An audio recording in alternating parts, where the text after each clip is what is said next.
आठ का अगस्त में जो झलक है, क्योंकि अच्छी खबर है तो मैं बता देता हूँ कि, और साथ का मैं एक और बात बता दूँ कि रिश्ते बहुत आएंगे अभी इस टाइम पीरियड में, जो टाइम आ रहा है इसके अंदर रिश्ते आएंगे, जो शादियों वाले मसला है, बिजनेस अपॉर्चुनिटीज़ आएंगी, नई कोई रास्ते खुलेंगे, इस तरह की चीज़ है। लेकिन वो बात यह है कि फ़र्स्ट के बाद डिटेल में बात होगी।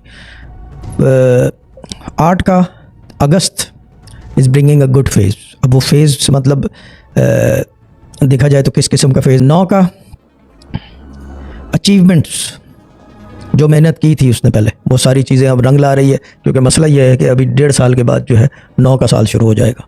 और ये मुझे वही बात है जो मैंने कोविड के टाइम कहा था, मैंने कहा था टाइम फेज़ में फ़र्क आ गया है, तो मुझे लग रहा है कि वही फ़र्क है कि जो उसने मेहनत की थी पिछले 3 साल 2 साल, वो अब रंग ला रही है 9 साल की। अगर किसी की शादी का मसला है वो हल होता नज़र आ रहा है, किसी का क्या कहते हैं इश्क मोहब्बत की दास्तान है वो हल होती नज़र आ रही है, और किसी का बिज़नेस डूबा हुआ था वो फलता हुआ नज़र आ रहा है। 9 नंबर का जो टाइम अभी आ रहा है और जो चल रहा है।